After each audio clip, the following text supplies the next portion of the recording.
diskutuar në fakt komisione parlamentare, po mbetet për të parë në dinamikë se është një ide që tani po qarkullon.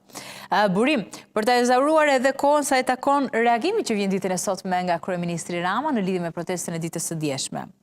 Mercenar të rekrutuar me lek nga rrugacët e lagjeve që veshin maska po fshehin fytyrë pas tabelave për të mbaruar punë me hedhjen e molotovëve pa u identifikuar nga kamerat dhe ka shoqëruar të paktën me foton kryesore me atë grupin e çunave që ishin shumë pranë kordonit të policisë dhe që ishin me pankartat blu, mbas edhe tentativa e tyre për të mbuluar apo që mos të identifikoheshin.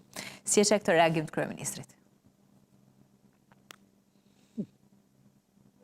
Si reagoi regjimi komunist atëherë në 2 korrik kur reaguan refugjatët e parë, një natë, i nisën me autobusën 2 natës, për tregete pastaj që shpërndan për Itali, Francë, etj.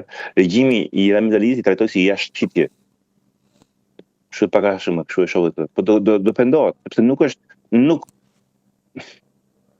dhe Rama s'ka përvojë, se Rama përpara tani po bashkëqyrton të gjëra dhe prandaj po humbet ai të rrugën. Po kur të provoj, dhe kuptoj që nuk ja vlen ti hedhësh benzin zjarrit. Nuk ja vlen, do pendohet. Sepse dhe ai patesh, dhe ai deri tani kontrollon gjithçka. Kontrollon gjithçka që prej 9 gratës, pra që prej 20 maj, 21 majit 2021, ai kontrollon gjithçka që i vi kjo përmbysje, që ai fantazm e 9 gratës, që ishte një këmbë në varr për ishte politikisht. Shkoj sot, bëri kaq njerëz, ta sfidoj sot Ramën. I bëhet festival molotovësh përpara kryeministrisë. Ta çoj turpë ke parlamenti. Sigurisht dhe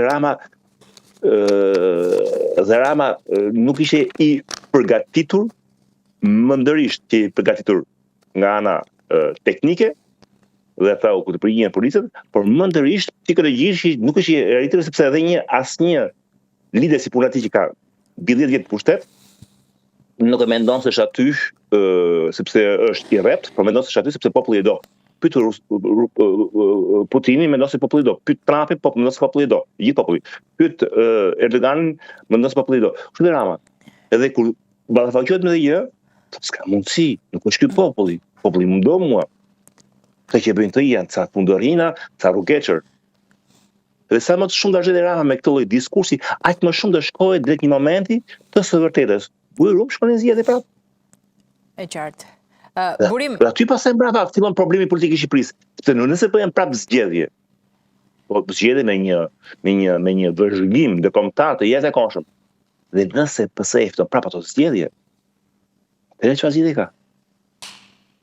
E qartë. Burim dhe një pyetje të fundit.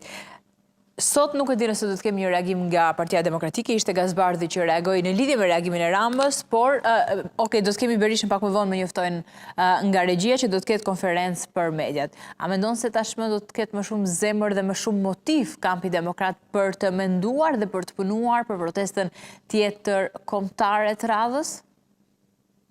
Totalisht, nuk ka më agjendë politike, ka vetëm tani agjendë proteste.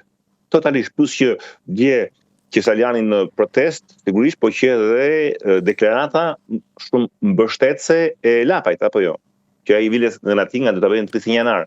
Që do ketë një Po, Lapaj zgjedh gjithmonë kur proteston Berisha si foltoret e të hënës, si në këto protesta kombëtare të distancohet. Mbaron protesta, pastrohet çeshi dhe pastaj zhvendoset sërish në vendin apo lokacionin ku ata kanë zgjedhur për të reaguar. Jo, po nuk e cituaj, po mbas në turin tjetër mbas me citoj, gjë deklaratën e Lapajt është shumë e fortë.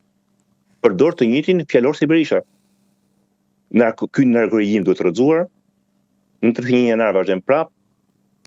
Domethënë, më para ndosej kjo, më para kur ishte i fare fillikat vetëm Berisha. Kur thoshte Berisha narkoregjim ta qeshin. Kështu fillon një me fjalorin, që fillon dhe martohesh me fjalorin e atij që ti dje e shaje, pra Lapaj Berisha. Se mbrapa do keni një koagëlim edhe në rrugë të forcave, ndonse Lapaj nuk ka shumë forca, dhe kjo do të bëjë edhe një herë, do të shkojë drejt asaj që them unë, do të shkojë drejt zgjedhjeve parakohshme. Prandaj kjo për mendimin tim dhe për mbaroj këtu, pastaj kjo Partia Demokratike e ka gabim që nëse përqendrohet vetëm tek agjenda e protestave, duhet pak a shumë të fillojë të fusë në diskurs edhe premtime për ndryshime. Ndryshimi i parë për PD është çfarë do bënte PD-ja nëse në pushtet, nëse njëta situatë i ndodh me protestues të PS-s. Unë të pres nga KPD-ja, që nëse kërkon të ketë më shumë njerëz, duhet t'i japi edhe një lloj shpresë, një lloj propozimi. Sot PD-ja është një shkatërrim të një sistemi, por s'ka ende premisat e ndërtimit të një sistemi të ri. Gjëja më e thjeshtë sot pres nga PD-ja, bën e pyetjen Berishës, çfarë do ndryshojë ai nesër kryeministër në mbarvajtjen e protestave nga kjo që pas sot. Do heqë dorë nga gazi i Lëtjellës? Do heqë dorë nga dhunimi i kryetarëve, nuk e di, po diçka duhet. Po sot e do ta ketë shumë vështirë kjo PD të marrë pushtetin pa bërë as edhe një premtim ndryshimi. E qartë. Burim, shumë kënaqësi që je në Euronews gjithmonë, ndërkohë më bën përshtypje gjithmonë që na krahason me Francën, që jemi realitete të ndryshme. Dhe herën tjetër kur do të kem në Euronews do them të lutem na krahasoj edhe me një vend ku të duash ti në glob, vetëm me Francën jo. Po Serbia nuk që ke lista e atyre të mutajës së Trumpit që i buri vizave. Serbisë nuk e buri, kështu që po duash të Ballkanin krahasoj. Falenderoj shumë për kohën, jemi pritur gjithmonë në Euronews.